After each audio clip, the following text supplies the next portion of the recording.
Howdy folks, Dave here at Thunder Mesa Studio, and I woke up this morning with a hankering to build something in On18, and I'm pretty sure that something is going to be a boxcar.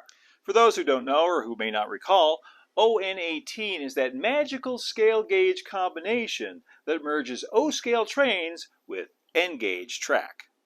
So the trains, the figures, the structures, all of that is 1/48 O-scale, 1/4 inch to the foot. It's just that the gauge, the distance between the rails, is way down to 18 scale inches.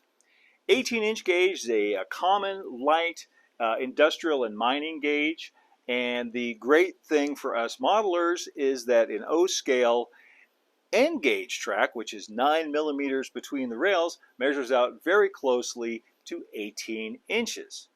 And that means that we can use a lot of common N-scale parts to build On18 models. Mechanisms, frames, trucks, couplers, wheel sets, that kind of thing.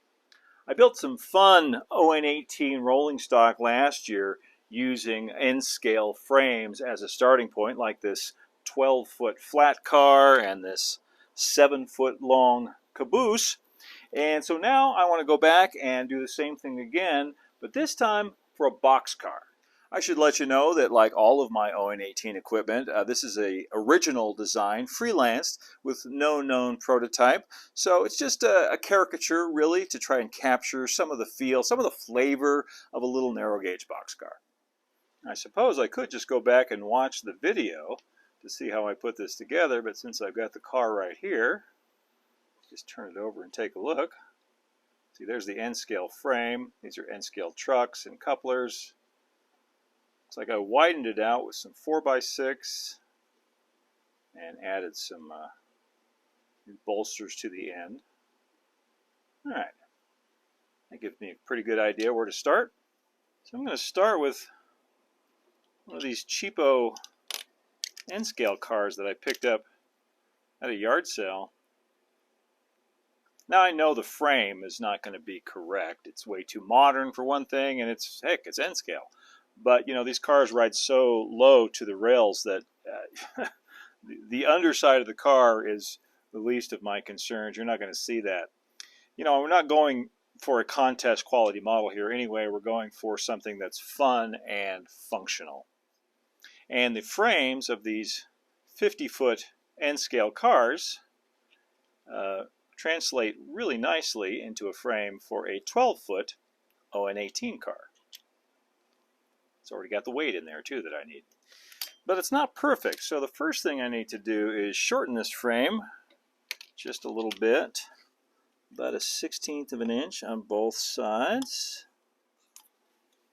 Make sure this is nice and square. So that brings it down to almost exactly 2 7/8. Perfect. So now I need to cut some 4x6 rails. By rails, I just mean beams, pieces of wood, to widen the frame.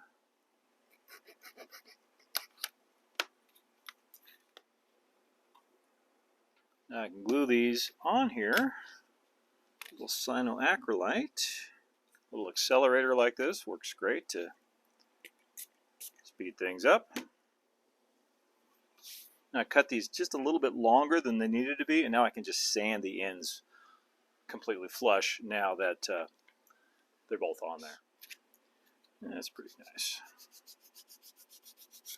So I want the total width of the car to be at about 4.5 scale feet, just like this flat car is. That's 1 1/8 of an inch. So I'm going to add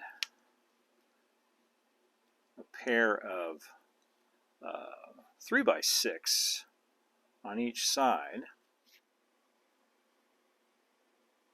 Now this glue here is going to show, so I don't care if it's a little sloppy up here on the top, as long as I don't stick it to my fingers.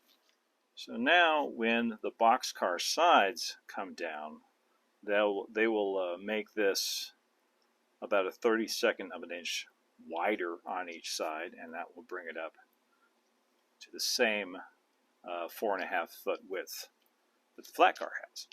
Now I've cut a couple of pieces of 4x6 for the end beams. And the trickiest part of this operation is I need to notch these so that coupler will be able to swing freely in there. And I've cut down just a little bit, about a 32nd of an inch, and now I just need to whittle this and file this notch out. Going down about 2 inches into these. For that notch, trying to get it as straight as I can. That's pretty close to what we're after. I want 2 that look just like that. Now each of these gets a little 2x4 right above that notch. And the last thing before these get glued onto the ends of the frame, some big old nut bolt washer castings to represent the ends of truss rods, which the car is not really going to have, but I want it to look like they might be down there. So these are some big NBWs from Grant Line. These are what, number 16, which are like, I think they're 4 inches. Let's drill some holes and glue those in with some CA. Now the ends get glued on with that 1/32 of an inch overlap on each side. Now this whole frame will get painted black or dark brown. I prefer dark brown. I think we'll go with that. Using some Rust-Oleum dark brown camo. One of my favorite colors for this kind of thing.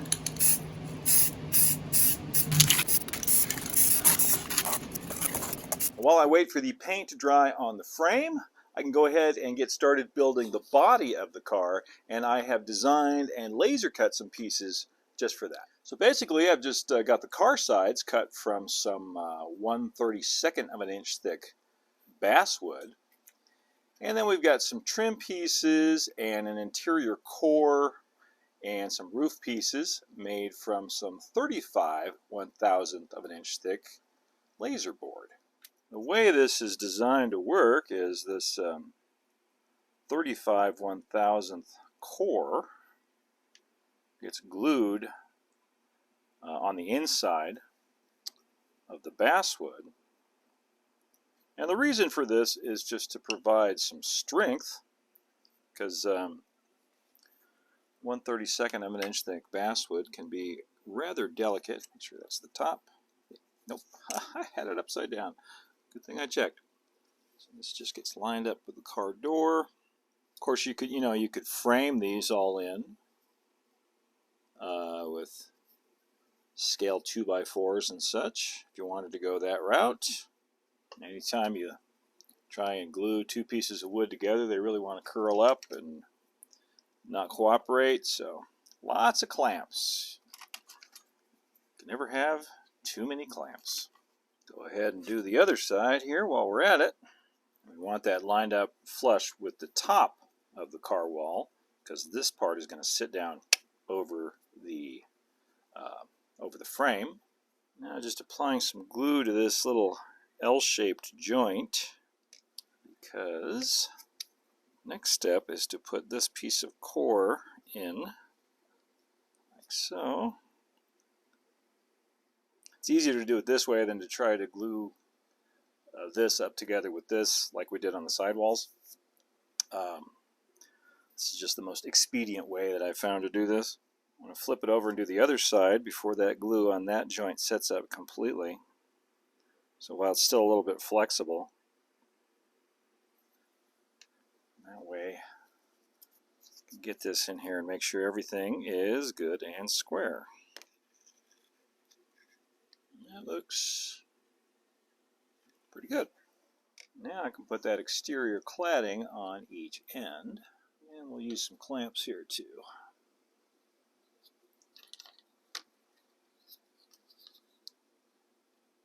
Alright, so far so good. Now, while the glue dries on that, I can go ahead and build these doors. And they get an exterior frame. Just lays right on top with a slight, about 1/32 of an inch thick reveal on each end to fit in the door runners. I've got this exterior trim which doubles as part of the door rail. Adds some more strength to it. I added a little nub right there, if you can see that, which will act as a door stop. And there's one that goes on the bottom, but it only goes about 2/3 the length of the car. Alright, we got that done on both sides. I notice the car kind of wants to bow in the middle. So I'm going to put a couple of braces in that I cut out of some 4x6 material, just to keep that square and straight. And one on each side of the door opening ought to do it.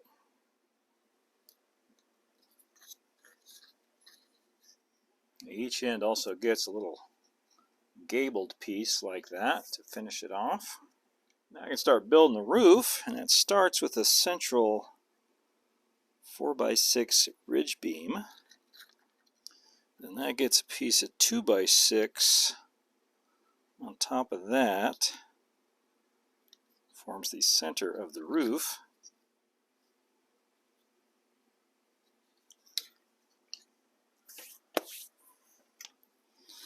And then the rest is done with these roof panels. These doors aren't really designed to function. I suppose you could make them slidable if you wanted to. But I'm just going to model one of them open and one of them closed. This one's going to be on the closed side. Just drop that in like so. Now these rails just get glued over the top.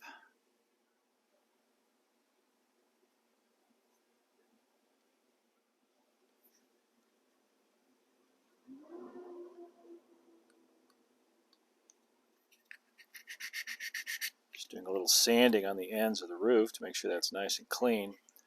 But I am going to put on these roof ribs. Got 13 of these to do. Now I'll glue this door on open.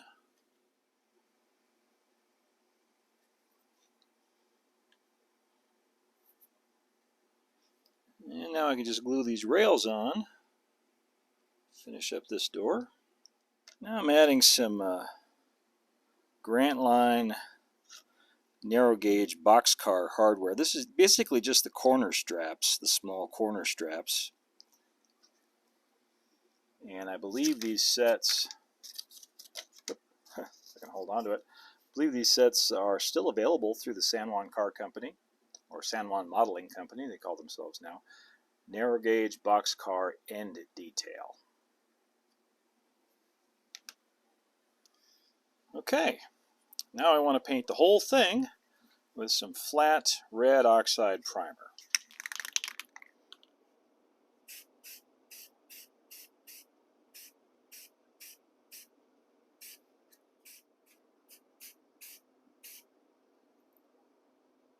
Alright, we got some pretty good coverage on that, inside and out. But now before I do anything else, I want to add the lettering to the side of the car. And for that I have laser cut a stencil. You can see that. BCRy number 30, Bandit Canyon Railway. And I want it to look like a stencil too. Kind of a funky, you know, almost a home-built job. Sometimes when we do stencils, we don't want them to look like stencils, but in this case, I actually do.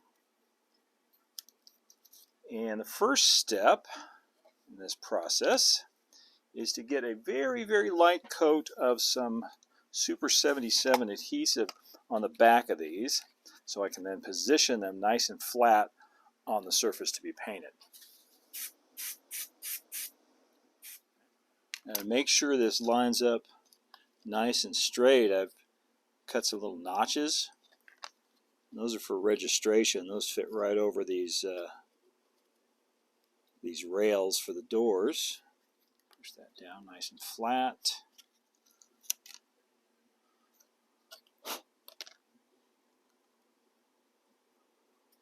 Now I just need to take some painter's tape and tape off the rest of the car. Alright, got it all nicely gift wrapped in blue tape, and now I'm just going to hit this really quickly and lightly with some flat white.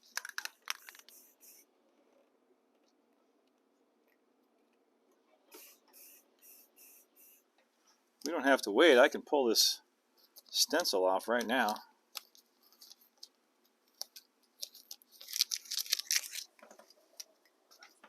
This is always an exciting moment. Nice.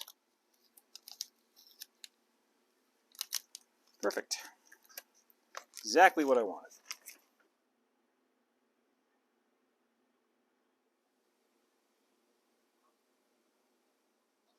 I also painted the roof walk, that same red oxide, so I can go ahead and glue it on now. Now for the moment of truth to see how well the body fits on top of the frame. Oh, that's nice. I like that. Since I decided to model one of the doors open, I just noticed one of the things I forgot, one of the things that's definitely missing in here is a floor. Fortunately, I have some scribed basswood here, 1/32 of an inch thick.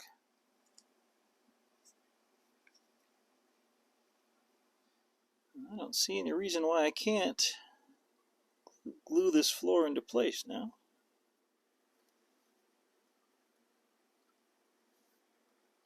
Now I'm building a couple of ladders for the car, and these ladders are going to go on the ends like so, because the cars are too short, you see, to put them on the side. So, and I cut these out of some 35 1/1000 of an inch thick laser board, and I'm kind of borrowing or just flat out stealing the bar mills. I think this is bar mills technique for making ladders, where you've got the basic ladder shape, and then you've got a second piece that overlays on top of that with the rungs right on top.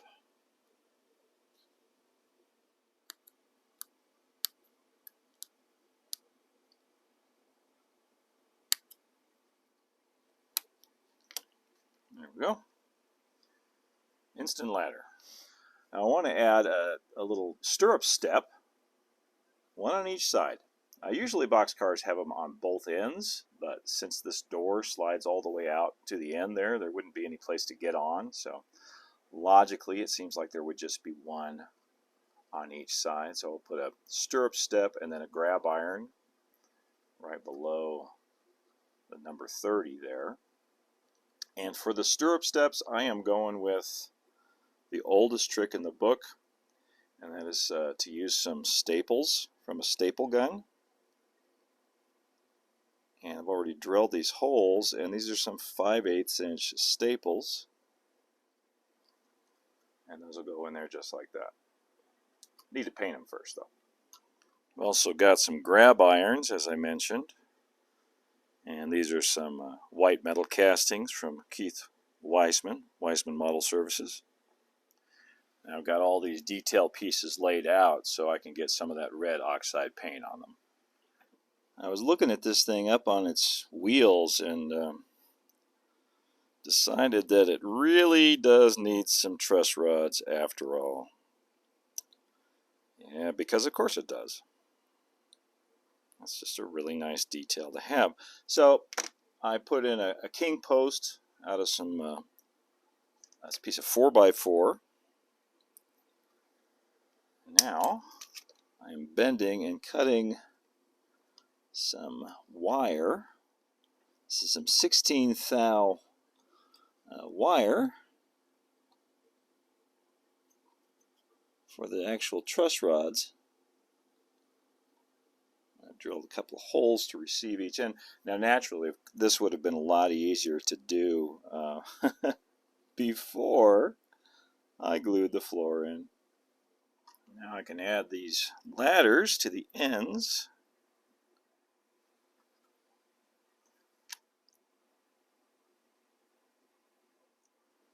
And the other one. Now I've got some microscopic door latch hardware here. This is from Grantline. Hard to see, but you might notice if it's not there. And let's see, this way. And one for this side.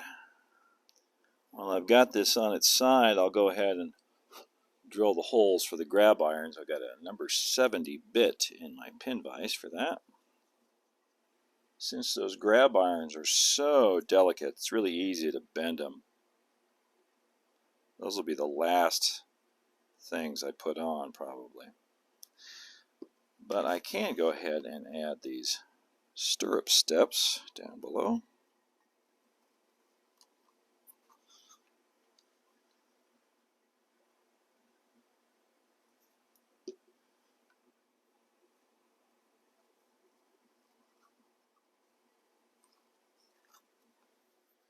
For a brake wheel, I've got something here from an old HO roundhouse kit. HO scale parts work out really well for On18. They look just right. A lot of them do. Little pieces like this. You have to be discerning, but you get the idea. Right about there. Now I think it's safe to put these grab irons on.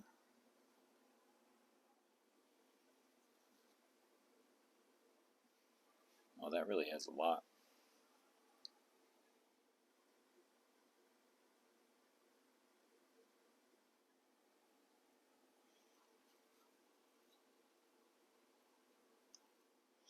Now I'm just doing a little touch up here and there, mostly with the red oxide.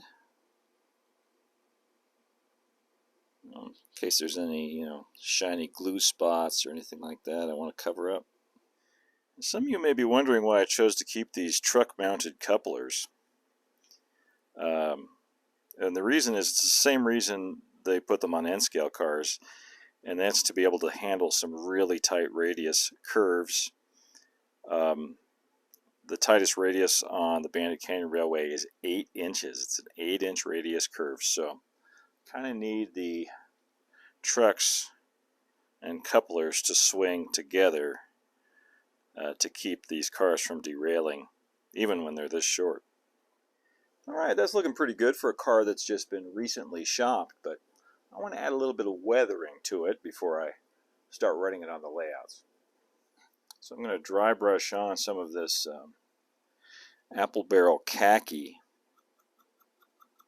That's just to represent dust and road grime. Dry brushing is a technique I use all the time. It's a very handy thing to have, a very handy skill to have in your model maker's toolkit. And if you guys like, I'll do a whole video on dry brushing and how to get the finish you want. If that's something you're interested in, put a comment down below, and I'll get to that at a future date. I'll go down this roof here and bring out these ribs a little bit. It's a bit too strong there. Now I just want to give it a quick once over with these colored chalks, particularly the roof up here. That's going to show a lot of age and wear and tear. Mostly just shades of gray with some of this boxcar red color mixed in. It's really effective to go back over the lettering. And you can fade that back a little bit, like so. Then I like to go right down the middle of the roof with some black to represent soot from the locomotive. Now I'll spray that with some Rust-Oleum matte finish, lock all those chalks into place. That'll also lighten it up about a shade. Now for a final detail, I'm going to add a figure to the car. This is the Bandit Canyon Railway, so there are bandits literally everywhere. And I'm going to put this guy in the doorway. This is a 28mm figure from Knuckle Duster Miniatures. And I'll let you in on a little secret. All of the figures on the Bandit Canyon Railway are 28mm.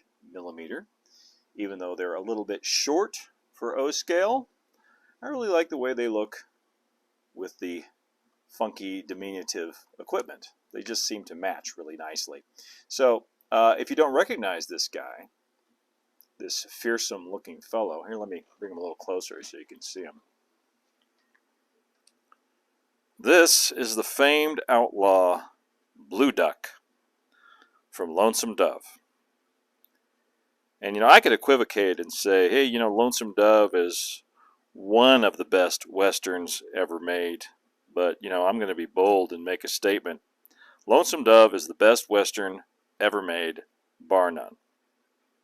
Best western book. If you haven't read it, you should read it. Best western movie, miniseries. If you haven't watched it, you should watch it.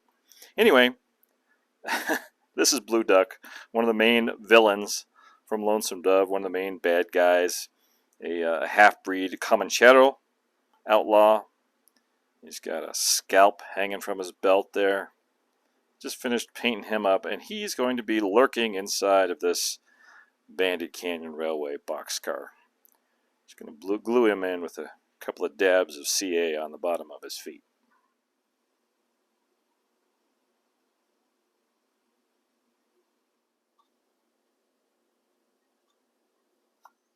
And with that, I do believe my On18 boxcar is done. Let's take it out for a spin over on the Bandit Canyon line.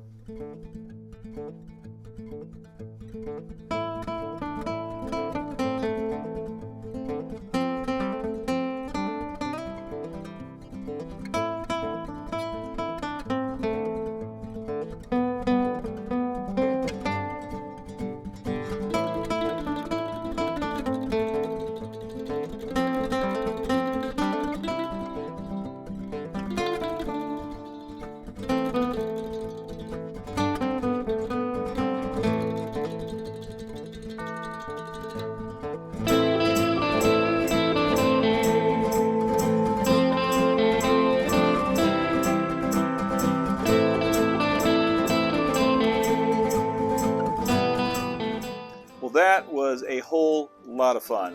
That's what I love about On18. It's just plain fun. And that's what model railroading should be. That's what it's all about. If you enjoyed the video today, please hit like and subscribe and hit that notification bell if you'd like to see more. And, share this video with your friends if you think it's something they'd like to see. It really does help out.